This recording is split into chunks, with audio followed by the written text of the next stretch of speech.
What's up, everybody? Welcome to this week's edition of the Hot Seat. I am your hostess with the mostest, P. Coffee Brown, and we are live on all social media platforms. And we are super excited to be in the building with these amazing people. If you head to P. Coffee Brown, everyone on the panel, you will be able to share to your platform. So you just can go over there and share that baby right onto your platforms. Everybody in Clubhouse, welcome in as you're coming in. Go ahead, ping some people in the room. We get ready to have a dope conversation on tonight. We're going to be talking about daddy-daughter issues. Can the dysfunction with your dad cause challenges with your man? As everybody is sharing, and we are getting our live streaming community in tonight. Welcome in to everybody. Welcome in. We are live on Facebook, YouTube, LinkedIn, Twitter, and also Instagram. So welcome in to everyone. As everyone shares that live stream, you'll be able to see everybody hopping in tonight from our different platforms. So again, welcome in to this week's edition of the Hot Seat. Were you guys able to share? All right. Y'all share? Everybody share? Yeah, share. All right, awesome stuff. All right, so we're going to get the party started on tonight. We're going to have our soft introductions so that you guys can meet this incredible panel that is here with us on tonight, talking about this intriguing topic, daddy-daughter issues. Can issues with my dad cause challenges with me and my man? This is going to be a great conversation on tonight. So welcome in as you're coming in. Go ahead and share with your community. Let your friends, neighbors, and relatives know that we are live on all social media platforms, and we're getting ready to get this party started. So we got two new faces on the hot seat. This is our fourth season of the hot seat, and we have two new faces in the building on tonight. So we definitely want to introduce them first. One is Toxic Bay. I eloquently call him, although he's not toxic, but he deals with toxicity every single day. The actual toxic coach for toxic relationships, Taylor Made Speaks, is in the building. Taylor, go ahead and introduce yourself. Let our community know who you are and what's up with you. You're on mute, Taylor. Oh, let me do that again. 1, 2, 3. Hey, everybody. My name is Taylor Made Speaks. Look, I know you're probably thinking why I'm excited is because I deal with toxic relationship. Yes, that's right. I go in the gutter and help people exit out of toxic situations. And so this is what I do. Also, I do motivational speaking. I am an author. I just want people to take action and to get things right with their life. I don't care about the accolades. I don't care about all these things that you have done. It's great, but guess what? Let me see some action. I'm Taylor Made Speaks. Thank you so much. Taylor is one in a million. He's so happy. I think that boy been drinking some joy juice or something. My niece is also in the building on tonight, her first appearance on the hot seat. Dominate. Let these people know who you are, honey bun. Okay. Hi, everybody. Okay, so they call me Dominate. Y'all probably want to know why I dominate, but it's because I dominate anything I put my hands on. So I sing. I'm an artist. I'm in the middle of writing a book, actually. It's called Walk This Journey With Me, right? That's the title of my book. I plan on trying to drop it 2/22/22. One, because it's like that year's never going to come back around. So yeah, that's me. That's what's up. So, welcome to the show. We got my other toxic friend in the building. He won't admit that he's toxic, but he is very much toxic. Jason Thibodeau. Nah, I'm Jason, just you I on had my mute? mic off on purpose. I was just talking, just ad libbing. Nah, hey, how y'all doing? Jason Thibodeau, hailing all the way from Houston, little community called Missouri City, South Texas. Um, Actor, writer, author, all out, just crazy guy. I don't care if it crosses my mind, I'll say it. It is what it is. Your accountability partner. Just put it that way. So, welcome. And again, like I said, y'all, he is toxic. Next up, We have one of my other amazing friends who has been coaching longer than like literally all of us combined that is here on the platform tonight. He had a birthday yesterday. So he went 1 year more around the sun on yesterday. So y'all give it up for my boy AD Roberts in the building. AD, holla at your people. Listen, glad to be here. Thank you so much, Koffe, for allowing me to share this wonderful time with you. I am AD Roberts. I am a success coach and a clinical hypnotherapist. Yes, a hypnotherapist. And getting into the subconscious mind to help unroot some of these deep-seated traumas that many of us deal with, especially because of our relationships with our parents. So I think it's perfect for tonight. Glad to be here. Ooh-wee. And last but certainly not least, this guy has on shades and it is at night. So yeah, that part. The international best-selling author, and he's getting ready to drop another project here in a hot minute. Super excited to have him on the platform with us tonight. And he is borderline toxic, a little bit toxic. Had a toxic video earlier today. Jason Hendrickson, go ahead, introduce yourself. What's up, everybody? It's Pastor Jason Hendrickson. I'm the senior pastor of the Restoration Tabernacle located in Brooklyn, New York. I am international best-selling author, recording artist, CEO of my own clothing company,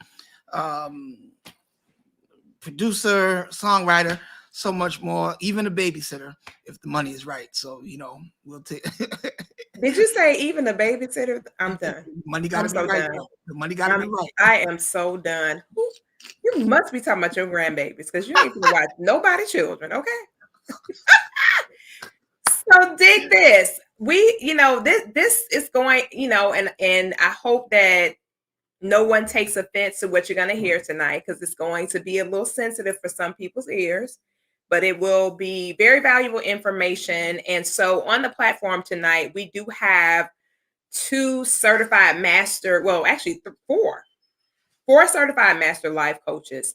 And of course, Jason has been a part of our organization ever since the inception for our publishing house. And he definitely has dealt with us, with some relationship issues. He was a part of the project Why He Married Her and Played Me. So was AD as well as Jason Hendrickson. So all of them played a huge role in that project. And interestingly enough, there was a chapter that did talk about some challenges with the daddy-daughter concept. So we have a strong platform of coaches in the building on tonight. And then, of course, my niece, she does have a talk show alongside my sister that they have on Thursday nights. And they talk about a lot of different topics, including ones exactly the same as this. So we're getting ready to have a really tight conversation about this on tonight. So AD is going to actually open us up with the conversation tonight, and we're going to roll with it from there. But listen, the question on the table, the question of the hour is, if I have issues with my daddy, does that mean that it's going to translate to show up and manifest in my relationship with my man? Or am I going to be able to compartmentalize it and just have beef with my daddy and it never have an effect on my relationship? So AD, I'm yielding the mic over to you.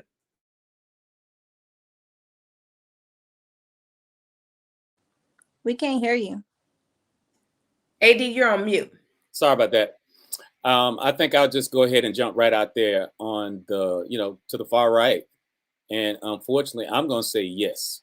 I'm going to say that if a woman has had a turbulent relationship with her father, whether she realizes it consciously or not, there are some subconscious traumas that are there, and those underlying issues sometimes will raise their ugly head, and she may not understand why.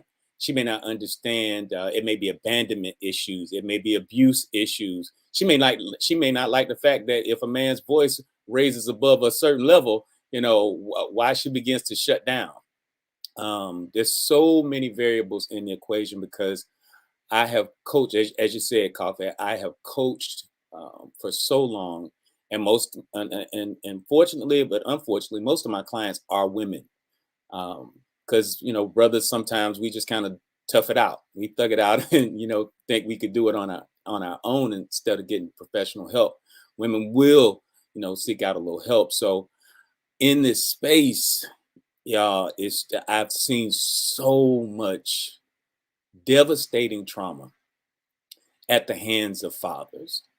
And it definitely shows its head up in many aspects of life, and we definitely cannot count out this when it comes to relationships.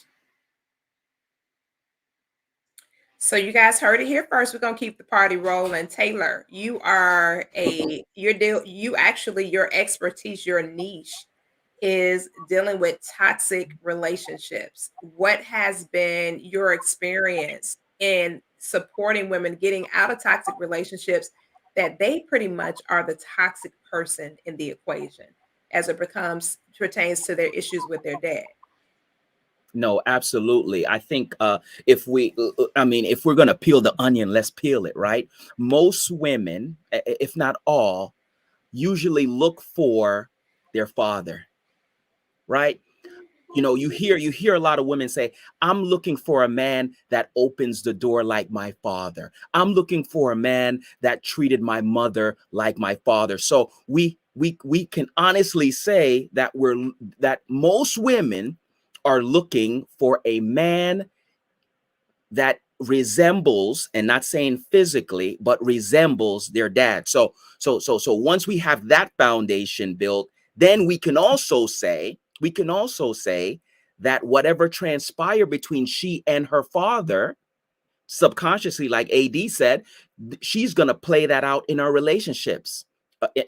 In her relationship. But I love to talk about history, because history matters. A lot of people say it's unfair that you look at history. Well, being a prior law enforcement, history plays a lot. No different than going to the doctor and they dig up your history, right? History is the foundation. It gives us kind of a snapshot on what really is happening. So 100%, I believe that whatever you have gone through in your past, and I don't care who's on this stage, whatever we all have gone through in our past, good or bad, it does affect us moving forward. And especially when it comes to this conversation, women and the relationship with their dad, whether good or bad, yes, it's going to play out in your life. Some people say, well, I don't even talk to my father. Well, that's fine. But is there some resentment that is there with your dad that subconsciously, like we talked about, is going to play out with resentment in men? Let's talk about it. Listen here. Listen here, Dominate. I see you over there scratching, daughter. I see you. Taylor just opened up Pandora's box and he expect the ladies to sit in it because that was fuss. That was fuss what he just said. Go ahead, Dominate. Go. Say what you got to say because you're scratching. You got something to say. Go ahead. Okay. I can't relate because my dad is here. You know what I'm saying? So I'm with my daddy 24/7. Do I look for the same qualities in a man that my dad have? Absolutely. But I personally dealt with it on the opposite end. I had men who had daddy issues, who translated what they dealt with their father with me. So it's just as many men that deal with daddy issues that we don't talk about because we're men and we're macho and we can't feel and we can't be emotional and things like that. But when you get a strong woman, right, most men can't deal with that or let alone understand that, because I actually had my daddy in my life. So he taught me how to be independent. He taught me how to do things on my own. I know some men are intimidated by that. So I don't have daddy issues. It was just men that had daddy issues that for whatever reason I attracted them. But I didn't know that they had daddy issues until later on down the road. So that's all I gotta say. I yield the floor. All right. Well, we're not talking about the men tonight. We talking about daddy-daughter issues. But that's what I'm saying. We're not talking about the sons of God tonight, daughter. We got another night for them. We got another night for the sons of God. We talking about the daughters of Zion tonight. That's what we're talking about. I mean, yes, I do look for the qualities in my father, right? Into a man. I do want a man to open up the door for me. I don't expect him to pay for like everywhere we go. Like, it depends on how long we've been together though, right? So it's like, it's vice versa. Like, I catch a check, he'll catch it, or whatever the situation may be. But I do look for those same qualities that my dad does with my mom, like open the door and get roses. I say don't get them from me because I kill them. I do look for like little gestures. It's the little things that matter to me that I look for. It's not nothing big, or because money don't buy me, I got my own, so that's all I gotta say. All right. So dig this. We're gonna head over to Pastor Jay really quick. We're gonna go around. I see y'all with your fingers up like we in church. I see y'all. Yeah, we're gonna come back. We're gonna come back around the moon to all y'all on tonight. But Pastor Jay, with you being you actually are a certified master coach as well, and you also are a pastor. So when you think about the issues that you've seen manifest in the years that you've been in the clinician space, how has that translated? Is it something that because AD said when we started the conversation that women cannot separate the challenges from dad with their other relationships. Like, they can't a woman cannot compartmentalize the situation with her dad and leave it in its place and not have that affect her relationship with her man. How true is that? I think it's 1000% true. Because when you look at the makeup of a woman, the way that God designed you all to be is for you to look to the man for certain things. Because when you look at creation, God created everything, and the only time that he said something wasn't good after he created it was man. Everything that he created, he looked and said, that's good. But when it got to a man, he said, that's not good, because the man was by himself. So from the origin of creation, you all were created to be in unison with us. And anytime that dynamic is thrown off, whether it be through the relationship of a father, a husband, any male figure in your life, you were created and designed to be in agreement with. And anytime that agreement is not there, it causes trauma. It causes a crisis. And women have this innate ability to remember things that men tend to seem to act like they have forgotten. But the truth of the matter is, all of us remember the trauma that we've experienced. It's just that when it comes to this situation, I really think it goes back to the lack of men understanding the responsibility of what being a dad is. And when I'll give you guys a quick example. When Jacob was getting ready to die in Genesis, the 49th chapter, the Bible says that he calls all of his children to his bedside and he begins to lay hands on them and prophesy to them. And it was the job of the father to speak into the child as to what they were going to be, as to what pitfalls they needed to avoid. That was the honor of fatherhood in that culture, in that time. And I think that if we get back to teaching men the responsibility and the honor of what it is to be a father, because anybody can make a baby. We've heard that said thousands of times, but it takes a real man to father, to nurture, to protect. The husband is the one that bands the house together, that protects it from enemies and outside. So I'm not going to purposely abuse my daughter to set her up to think that that's normal. And even for me as a father, we come from the Black culture where we got whipped for everything. But at a certain age, I had to cut that off because my daughter is now developed. She has body parts and I can't be hitting on her, because subconsciously, I don't want her to think that that is the norm for when she meets a area in life that she disappointed the man in her life. And the result of that disappointment is physicality. So there's just things that we as men have to make the change, because a lot of this really is on our shoulder. It really is. Jason Thibodeau, hop in. I see you wheel spinning. Man, these wheels been turning, burning rubber and everything else, man. Let me tell you. Daddy-daughter issues, can they cause a problem in the relationship? Hell yeah. Does it necessarily mean that it will cause a problem in a relationship? No, not necessarily. My girl, Dominate, you ended up saying something earlier, and I thought it was very powerful, but I wanted to add context to what it was that you were saying. You were saying that a lot of men have issues with strong women, and there is some truth to that.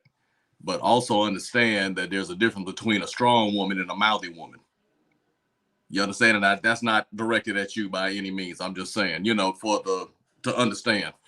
Some people, with some women, and I mean, I like to say adults, some adults think that because you're mouthy and you're trying to stand up for yourself, that you're the loudest person in the room, that's strength, and that's not always strength. One of the things I've learned as I've gotten older, sometimes strength means being quiet when, stuff isn't going right. But going back to the daddy-daughter issues, I mean, really and truly, let's just put it into context, because I like accountability. We all have challenges, everybody. I don't care who you are, men, women, etc. However, how you channel those challenges is what will determine your outcome, okay? So if your dad was not present, or if your dad was abusive, or etc., what I would always recommend, and because I am a girl dad, I have 2 daughters. My oldest one is a senior in high school. My youngest one's in the 6th grade. I am a girl dad. So just like Mr. Hendrickson was saying, you got to be very careful in how you treat them, especially as they start to develop, right? And how you handle them. But I don't lay off of them either. I mean, I also let them know what the expectations are, because I want them to have a realistic outlook on life as they get older. You know what I mean? And I think that's where sometimes as dads, we fail our daughters, is because we spoil them so damn much to where when they get into the real world, not everybody gives a damn about your feelings, if that makes sense. And that's one of the things I try to let them know. You're looking for somebody who will work with you, somebody you can team build with, somebody who is approachable, that won't necessarily down you, but you also want somebody who's going to keep it real with you. And we have developed a culture with a lot of the hip hop and everything else over the years, where everything is ball in, you know what I'm saying? What can you do for me? And what we're forgetting is that we have to be adults and be accountable for our own actions and what we bring to the table. If you bring toxicity to the table, you're going to get toxicity back, or you should not be surprised if you do, especially if you're dealing with somebody as a man who is confident themselves. So depending on how your dad was, if your dad was strong, if he wasn't strong, if he was one of those sorry guys that always was the yes, dear man, or whatever else, like they said, you're looking for your dad a lot of times because that's who you grew up with. But you also have to be careful. Now, the things you don't like about what you saw in your dad is what you need to be looking for and paying attention to in a potential spouse. You understand what I mean? And a lot of times as we go through our relationships, we overlook this stuff. So, I mean, really and truly, I know I talked about a lot of different things. At the end of the day, it's all about accountability. I mean, yes, everybody has some type of, mama issue, daddy issue, etc. But how you handle that? I mean, are you just putting, well, I had daddy issues and this man made me mad and he wasn't there for my mom, or he put his hands on my mom? Well, okay, but what are you going to do with that going forward in your relationship? Your potential spouse, and what who you're looking for when you're dating. Like I said, the loudest person in the room is not always the smartest. Sometimes when you sit back and actually take a look at the room, you'll see who people really are. And that's just coming from somebody who's a former loss control consultant. I mean, I grew up and I made a living in loss control, and consulting and stuff. So I had to pay attention to people's actions, reactions to what I do, what I say, etc. And sometimes I'll push limits just to see what you're willing to do and what you're not. All right. You said something that made me want to head to the next question I want to add the ladies. Is there a possibility is there a possibility that our husbands, our dads, they have set us up for failure in relationships? Have they given us too much? Have they conditioned us to always get whatever we ask for? Have they conditioned us to believe that, we're this princess and everything rises and falls with us? Have our fathers, the good dads, can that cause relationship issues? I'm going to start with Lady Robin, then we'll go over to Coach Chandra.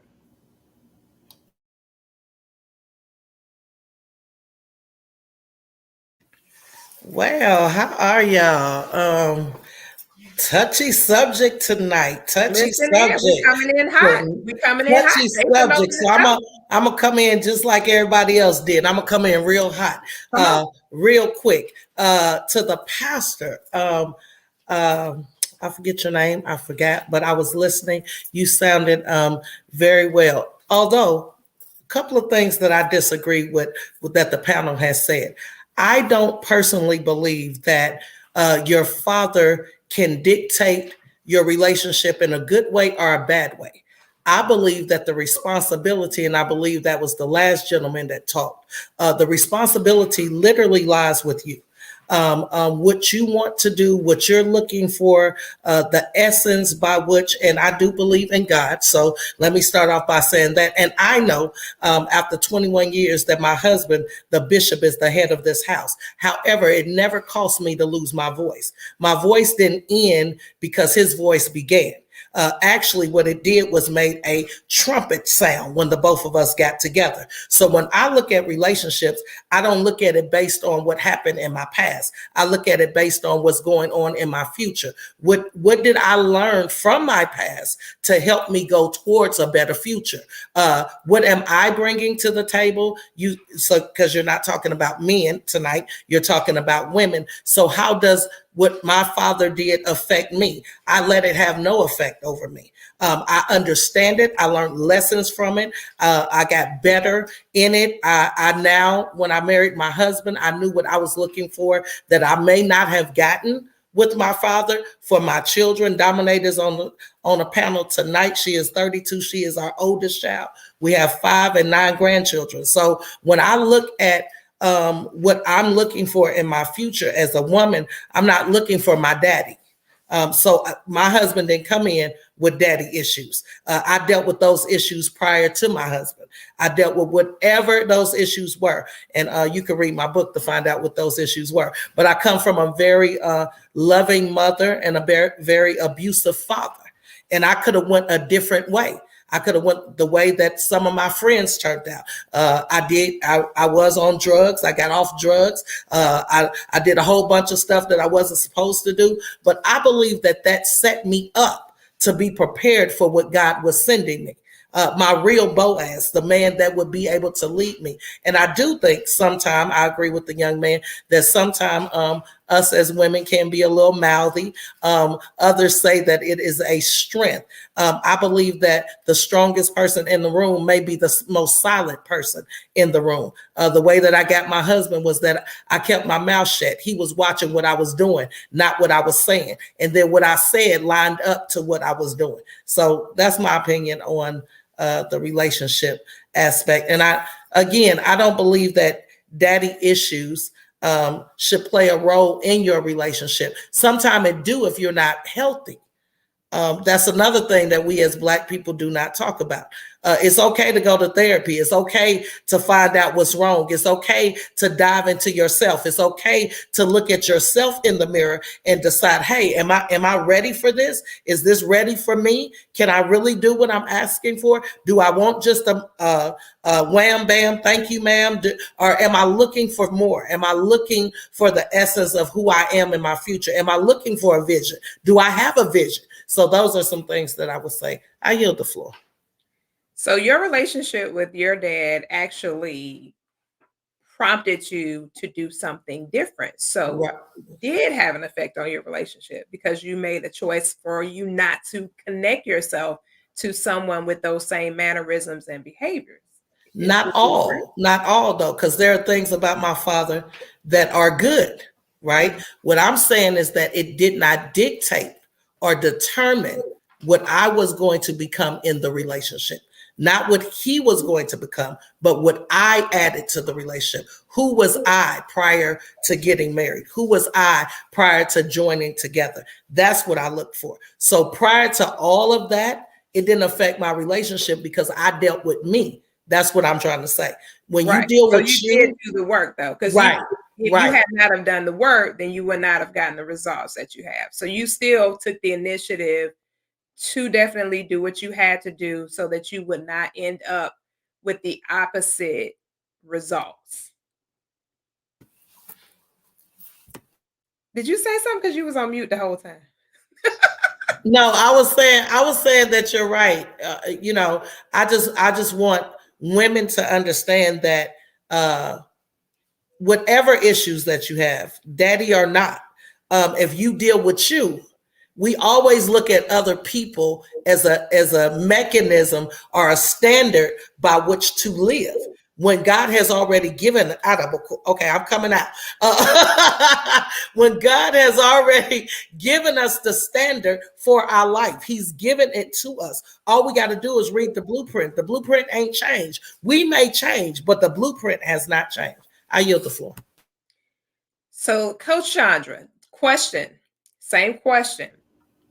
When it comes to the daddy issues, when it comes to the daddy challenges that some women are facing, that some people don't even really realize that they have issues that have, like what AD talked about earlier with the subconscious mind.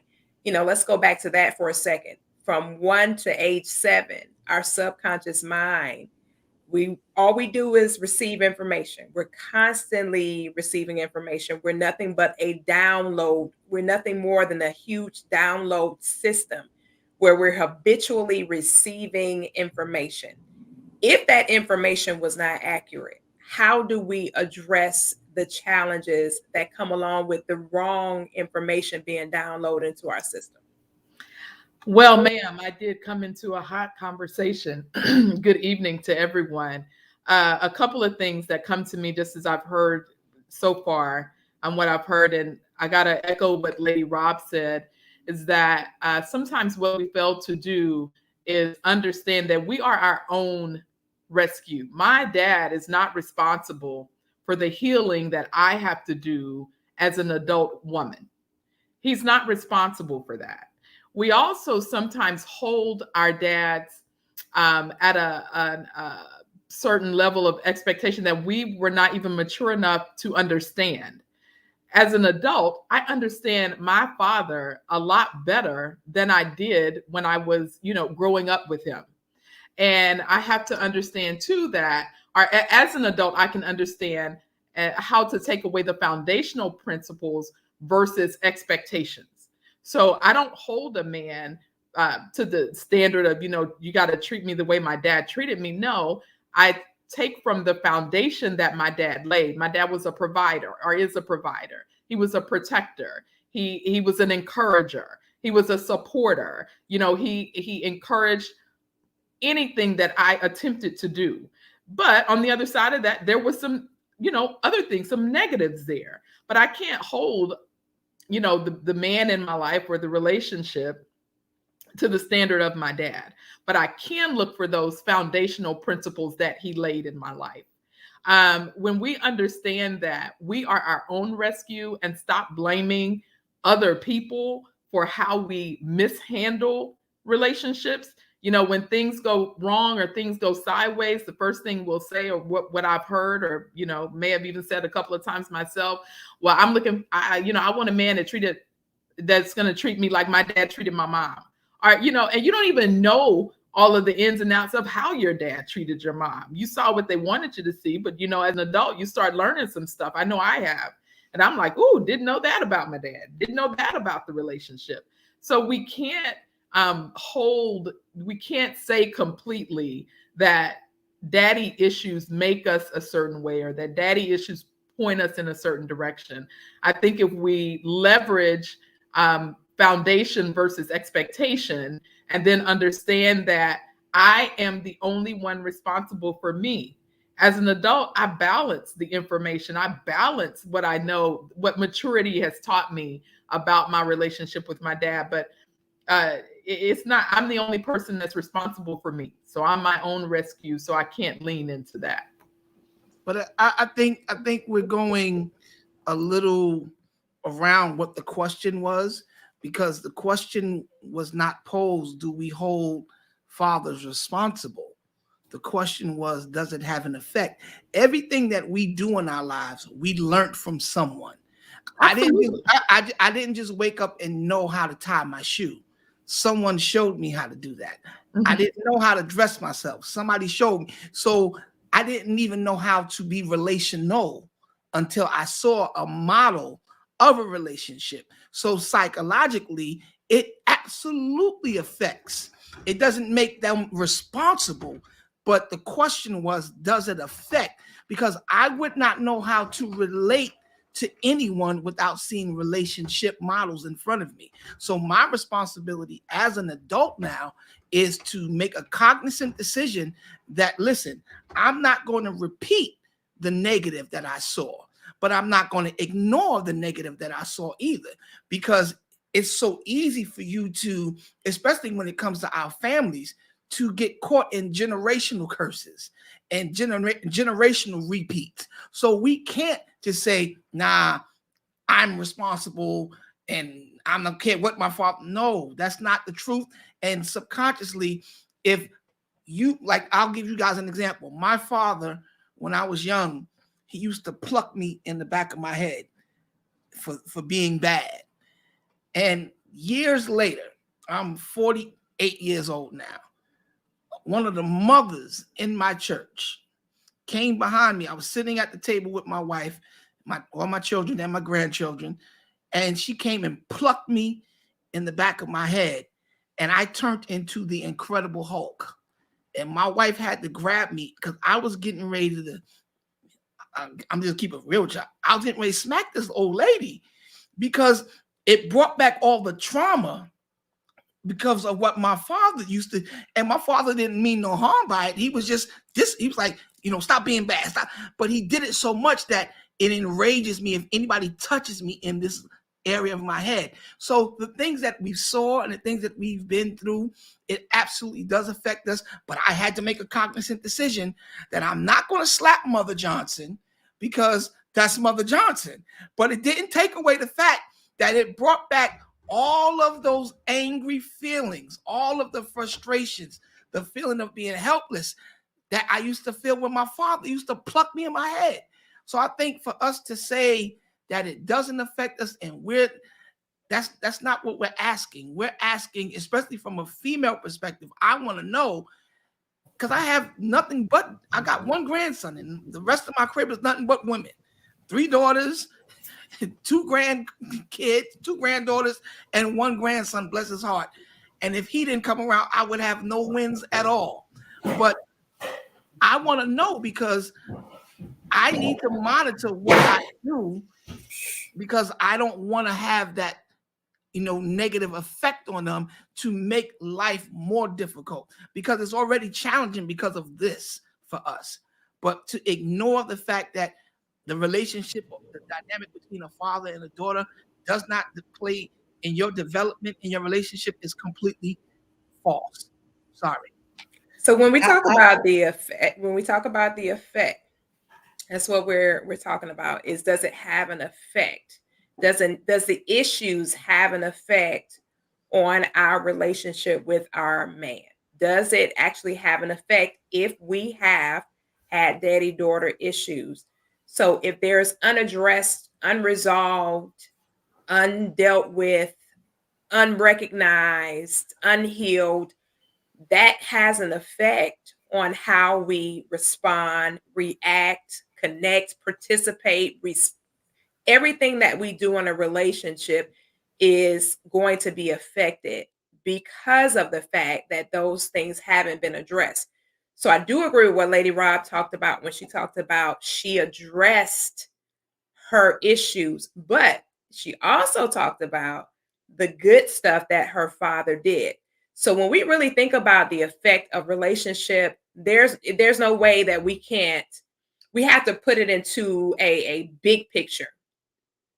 In the big picture, we look at our parent from this perspective.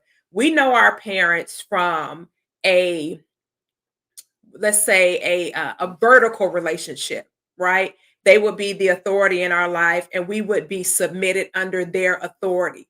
We can't look at it horizontally because we're not in a relationship with them like that. It's always going to be vertical. Somebody's going to be the leader, we're going to be the followers. Even in our older age, as mature adults, we're not going to just say or do anything when it comes to our parents. There's still that level of leadership, right? When it comes to the children versus the parents.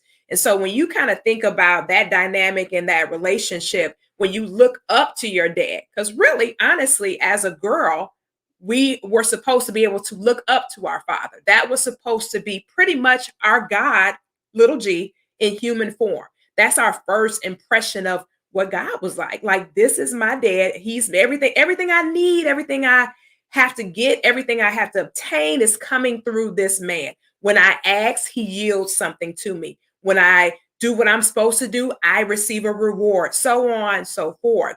And when those things, when that first relationship, that first experience of authority versus subordinate, when that is off, it will definitely have an effect on how we deal with our purpose partner because we didn't have that healthy trajectory initially. Doesn't mean it has to stay that way. It does mean that we have to go in and address what was dysfunctional. Because some of those relationships, truth be told, they were literally just dysfunctional. If you had a father who was cussing you out, using profanity, slapping you in your face, stuff like that, but at the same time, he'd make sure you had food, clothes, and shelter. Or, that's a pretty dysfunctional kind of scenario. And that can spill over to our relationship with our purpose person if we do not address it. So yeah, it definitely has an effect. But I do love what everybody was saying. And one of the key things that we all can agree on is that you have to go in and do the work so that that effect doesn't end up being a long lasting challenge or a long lasting adversity. And then we have to make sure that we pay attention when we see signs and patterns and things like that, even within our own children from our foreparents. Because some of that we may rectify it, we may have dealt with it, and it can show up in another generation behind us. That thing can literally come back again in another body. And you're like, that behavior is real familiar. I've dealt with it, but guess what? My son acts like his grandfather. Well, how's that possible? Because there's an imprint that we don't have control of, but we are responsible to address. So I know Coach Chandra wanted to hop in, and then I saw Lady Rob unmute as well, and I see the guys want to hop in. So Chandra, then Lady Rob, and I know the guys are coming behind that. Yeah, to answer Mr. Hendrickson's question, does it affect you? Yeah, it has some effect, but the other side of that is that I get to decide how it affects me or what I do with that effect. So yeah, of course everything affects what you do. It's a cause and effect. Everyone that came into your life or did anything or imparted good, bad, and different, it frames your framework and belief system on how you move forward. But as an adult in relationships, you get to choose how you're going to deal with the effect and how that rolls out in your life. I'll just piggyback off of her. The question was, thought that the question was, how does the daddy-daughter relationship affect your relationship? It does not affect my relationship. Did my father have an effect on me? And I'm a part of now a new relationship, yes. But I see it like P. Koffe talked about. I see my father in my relationship as leader and follower. And then when I change to a new relationship, I don't have the same love for my father that I have for my husband. So my leadership changed, my vision changed, my outlook on life changed when I married my husband, when I got in a relationship with him. So yes, it affected me in not such a good way. So I waited until I could deal with the effect of what I grew up with so that I wouldn't bring that effect into a new relationship. I yield the floor. I think one of the challenges is, though, many women may not even realize that they have issues because, especially as Dominic said, there are a lot of strong women, and in most of our homes, we're raised by women, and those women have to be strong because they're typically by themselves. So the model, the head of the house, in most instances, is not the father, but the head of the house is the mother, and that father can be on the periphery.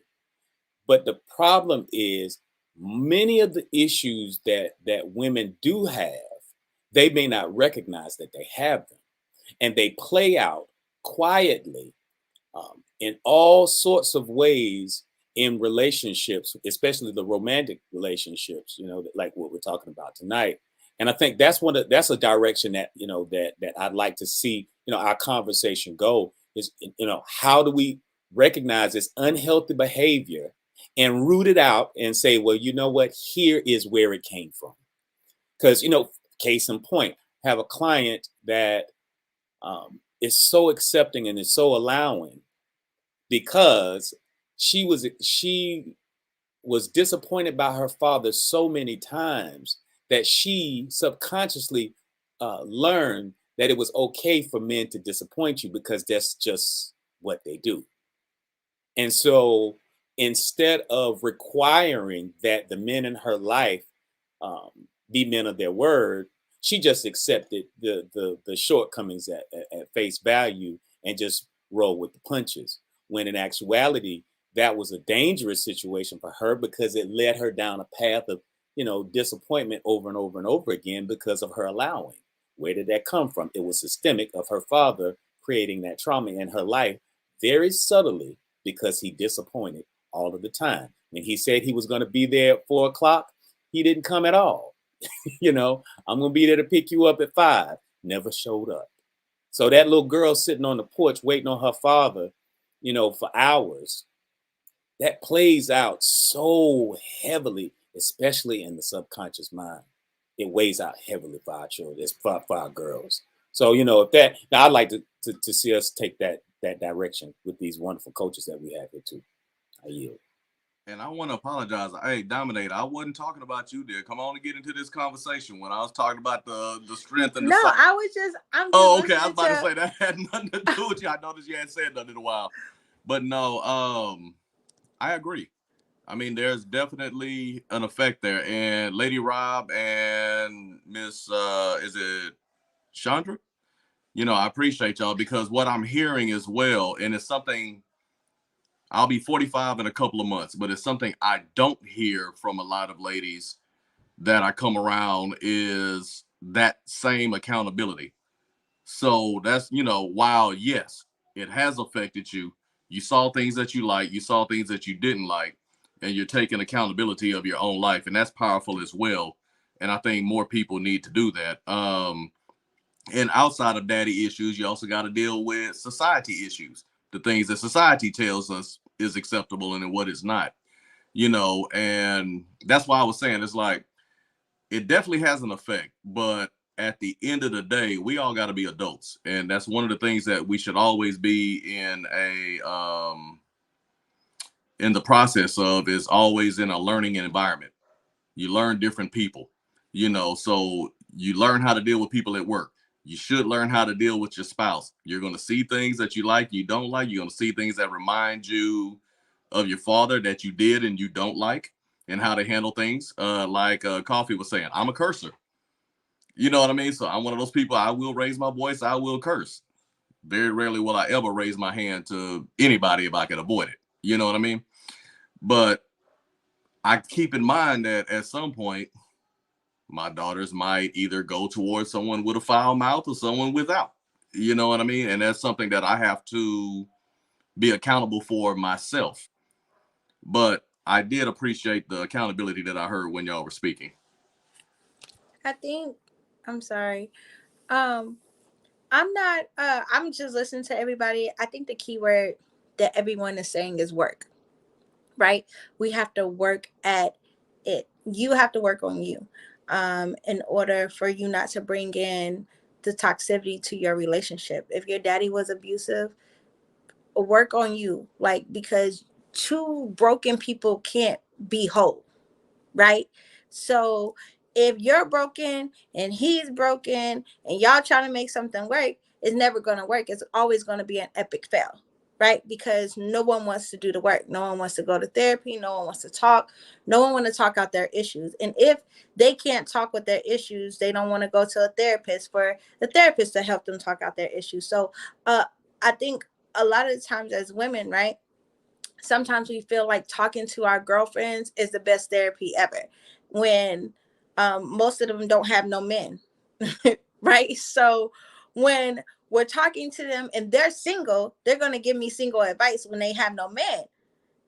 And so then that plays an issue, because they'll be like, oh, well, girl, my man did this, or at this time or whatever, or my dad used to do that. That's a trait that my dad did, but I don't have that same issue that you have, right? And so talking to people who are also toxic, right, you'll bring what they talk about to your relationship as well. So then now you got their toxicness and your daddy's issues and everybody else's issues, and the problem is that people won't work on them and keep everybody out. So I think, honestly, like, just hearing everybody and what they had to say, it was really about you working on you to not bring in those type of issues in your relationship.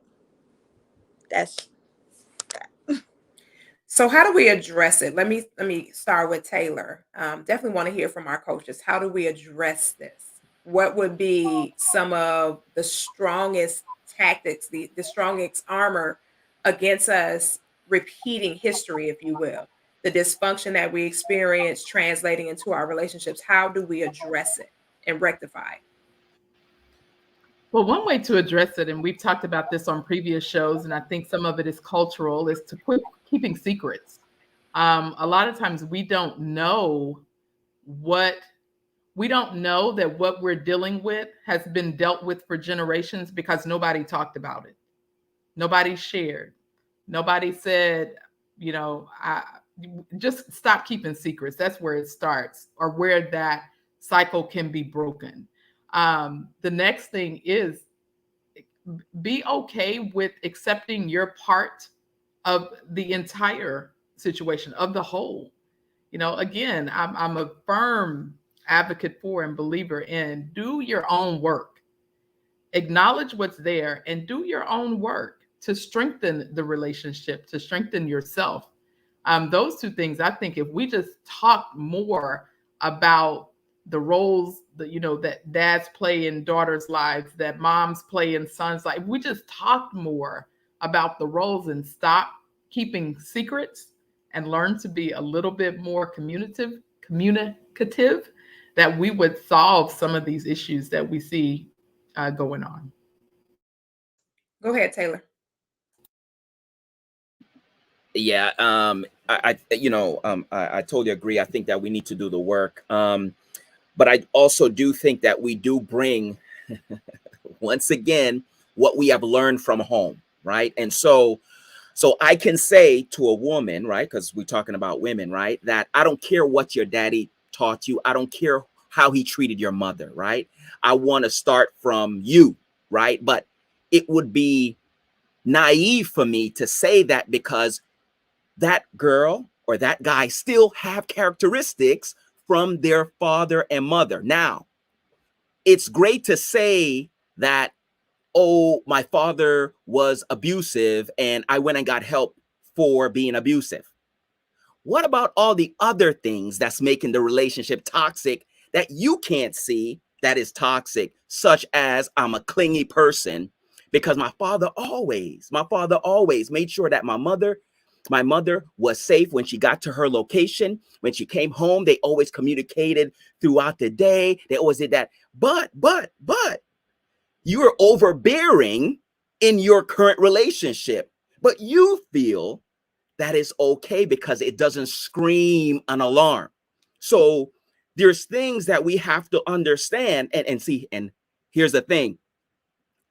Oh, my mother was always a caring person, so I'm very caring. But you're so caring that is toxic. You are so giving to everybody. You take the time to give to your neighbors and your friends, but ain't giving to your husband because you're such a giver. But it's so toxic. But you learn these things from your family, your mother and your father, right? And so one of the solutions that I have, to be honest, is for you to go to somebody professional, if it's relationship, if it's a therapist, and you need to unpack the things that are seen and unseen. You need to know who you are. I don't care that your father opened the doors for your mother. Okay? Who cares? Who cares about that? What do you want? Do you want these doors open for you or you don't? Because everybody's different. But we tend to model our lives off of what our upbringing is. And I see this over and over and over in relationships, whether you're doing it intentional or whether you're not doing it intentional. And if you want me, really peel this onion back, okay? A lot of times we end up with the wrong person. There's a young lady that was in the feed, and she said that she wasn't looking for her father, but she ended up with her father, who was abusive and a liar. Okay. Now, my question is, how did she end up with somebody that she wasn't looking for? Is because subconsciously you do look for the person that you were belong. It says, the Bible says, cleave from, leave your family, right? You're supposed to leave your family and go to the man. But subconsciously, we tend to try to find a person that we were with. Now, if your father and mother, and I'm gonna close land, if your father and mother was, say, an alcoholic or an abuser, right? And we somehow ended up with a person that's an alcoholic and abuser, right? What tends to happen from a toxic relationship standpoint of view is that we don't leave. We become the savior. Because if you go back in time in their life as that 16 and 9-year-old person that they were facing with their mother and father, right? And they wanted the best. They wanted their father to treat me nice. Daddy, why are you doing this to me? When you fast forward to the man that they're with today, they are trying to save actually their father. That's why they protect the person that they're with today, and they don't leave. They're trying to rewrite history on what happened in the past. And so when we talk about people that, for the ones that's on the stage, yes, we did the work. We did the work before we got into relationships. But in all actuality, that's out there, they're not doing the work. And they're taking what they have learned from their parents to move forward. Now, I just want to address this real quick. Women that are strong, that says that, and I don't like to use that word strong because a lot of women get offensive when we use that word strong. But they say a lot of people or men are intimidated by my strength. Now, let me just ask y'all this question. Is it because your parent, i.e., mother or father, prepared you for that strength? And we think it's a positive thing and it's a great thing, but we're running away the person that we're with over and over and over because our strength is so overbearing that it has no room for that man to operate in that space. And I think I just want to land right there. Now that's good. Oh, that's great. Yeah, so he takes it. Hold on, Dominique. Hold on. Let me let the coaches finish giving their solutions and then we'll hop in. Jahan, because he's coaching as well, he does have a certification in coaching as well. So what is a resolve? What is a resolve? Taylor gave a whole bunch of different resolves, but what is a resolve that we can give our community to take away from here to say, hey, I do realize that I have some stuff going on that I really need to address. How am I going to start unpacking that? What can I actually start doing right now that can definitely help me to start getting over this hurdle? I think we have to find a safe space where we can be transparent. Because in our culture, especially for people that are abused, there's such a heavy burden of shame that goes with that People are ashamed to talk. They're ashamed to admit. They're ashamed to disclose. So I think that we have to find that safe space where we can, be honest, and our honesty won't be weaponized against us, whether we're the abuser or the one that's being abused. We have to find a space where we can get the help that we need. And then we have to truly learn how to love ourselves. I had a major debate with some preachers the other day because they were like, it's absolutely not biblical to prefer yourself over others. And I said, whoa, I don't know about that, because if I'm to do what the scripture says, which is the greatest commandment, that we love one another, I love my neighbor as I love myself. How can I properly love Jason and AD if I don't know how to love me? So I have to take the time out to get to know, number one, that I'm valuable and that I have a purpose and a destiny in my life. And once people begin to see their own self-value, they'll begin to look at other people as value, how valuable they are. And I think that we have to also, in our community, start learning how to get away from toxic people. Just because we were together 30 years don't mean we got to stay together another 35 years. If it ain't working and you're not happy and you're miserable, then we need to learn how to break up amicably, and you go your way and I go my way, because I do believe, this is my personal opinion, that there is someone designed for each and every one of us that will love us and honor us the way that we see love through the lens of God, which is intent and extent. The intent when somebody tells you that they love you is for you to believe them. But the extent is how far are they willing to go to prove to you that they love you, because talk is cheap. Anybody can say that they love you, but we need to see action and intent. And I believe that once we begin to love ourselves as men, as fathers, and you guys really love and value yourselves as women, there's still a word called standards. That even if I saw, and this is where I do agree with my two sisters, that even if I saw abuse my whole life, I want better for me. I'm not going through that. And I have to do what I have to do to remove myself from that. And so I think it's all about how we begin to look at ourselves, because I'm a firm believer that whatever you speak, you live.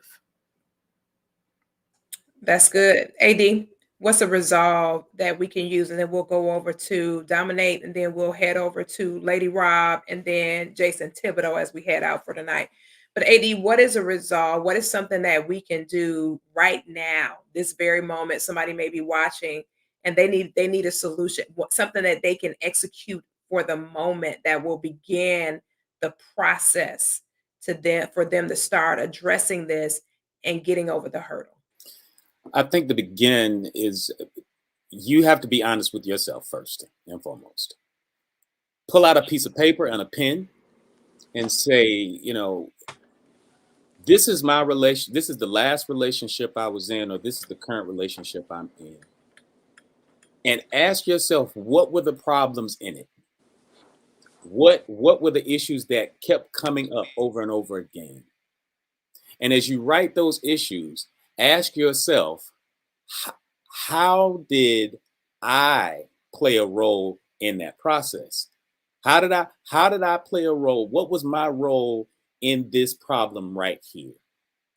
And once you answer that question honestly to yourself, then you can take the answer and begin to go down the rabbit hole and say, well, why did I do this? So if this was my contribution to the situation, well, what made me do that? And what made me do that even further? And, where did I learn this from? Is this something that I learned as a defensive mechanism? Is this something that I learned as trying to teach my partner how to love me? Because there's so many things about our behavior that can it's just all over the place, because we try to dominate and manipulate our environment emotionally. And so women are masters at that part. Women are masters at controlling their environment emotionally. because that's how they're wired.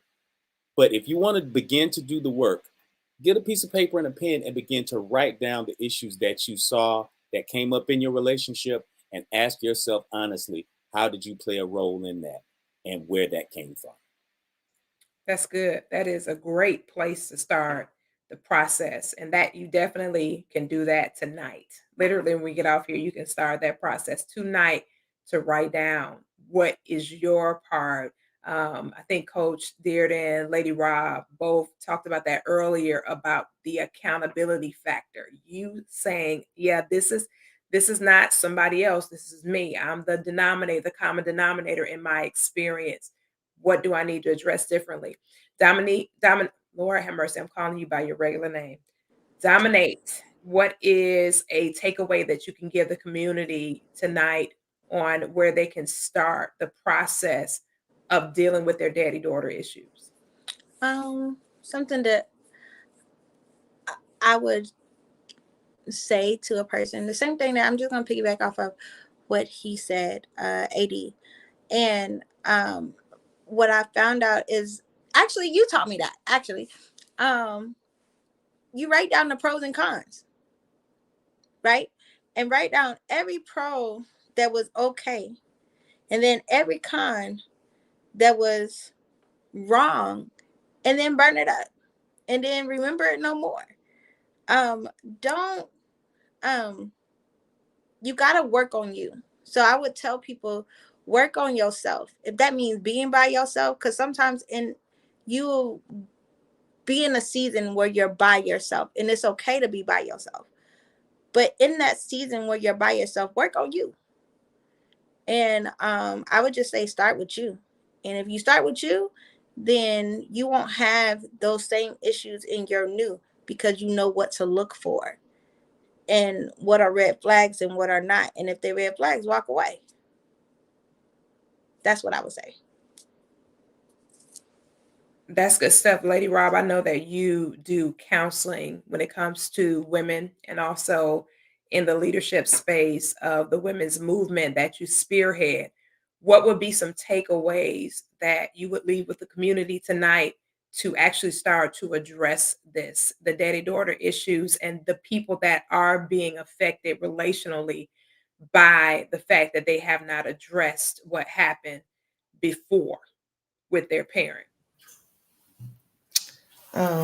It's such a good question. I'm probably going to piggyback on this on my own talk show on Thursday, so my community will be able to see in depth. But if I was taking away something tonight, the first thing I would do is tell them to acknowledge that there is a problem. When I think about the women that I talk to, the first thing I always tell them, my platform is about looking at yourself. Have you looked in the mirror and saw what you needed to see on the other side of the mirror before you look at what you're trying to get to? So the first thing, again, like everyone said here, is to look at yourself and then take responsibility for the part that you played in whatever it was. You can weigh the pros and cons, but will you weigh you in the pros and cons?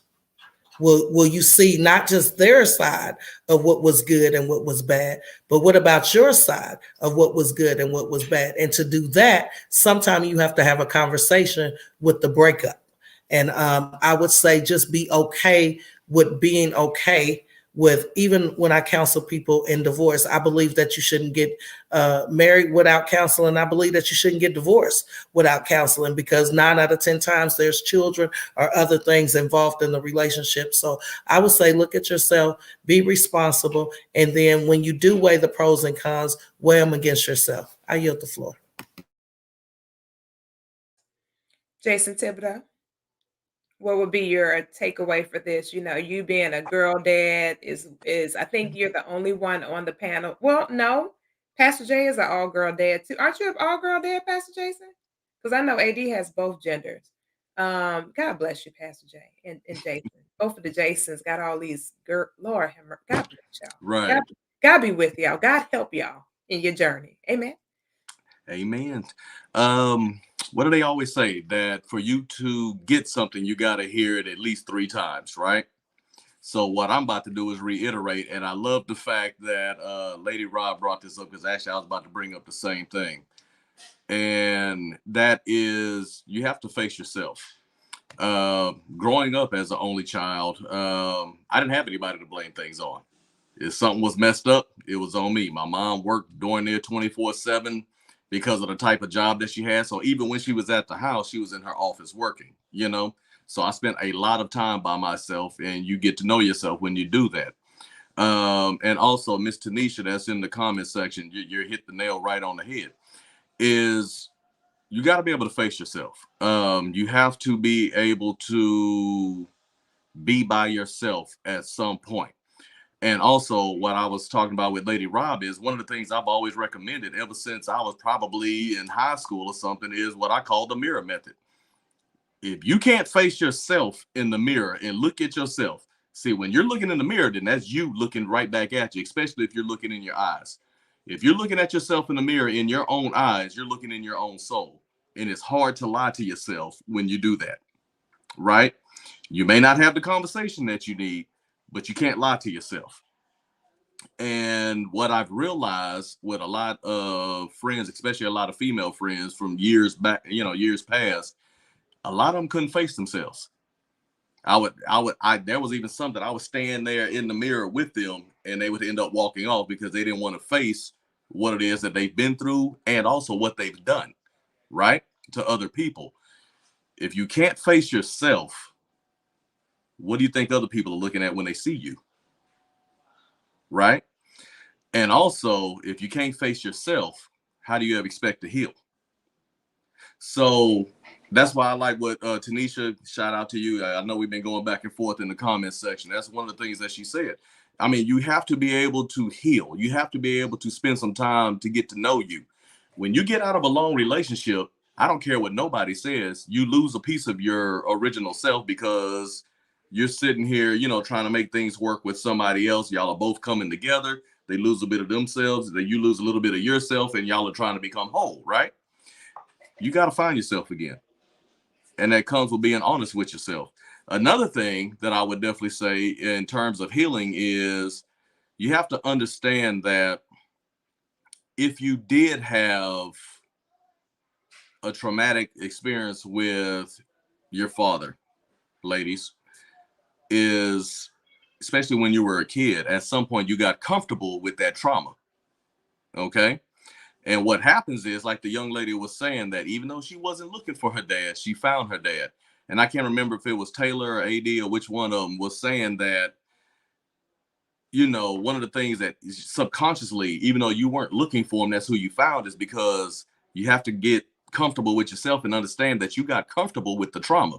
So even though that's what you were trying to stay away from, when you were faced with that person, there was a comfort level there. And because there was a comfort level there, you were able to, let that person into your space, right?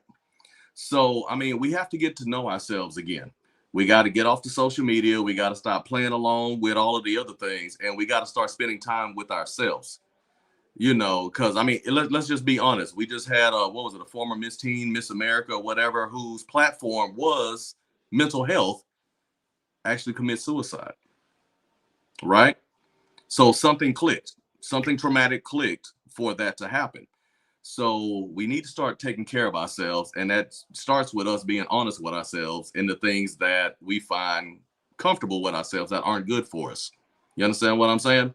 So that would be my advice. I mean, if you really want to move forward, you have to get comfortable, number one, being by yourself, facing yourself, and understand that you have probably some traumatic comforts with whatever it was that you didn't like about your dad.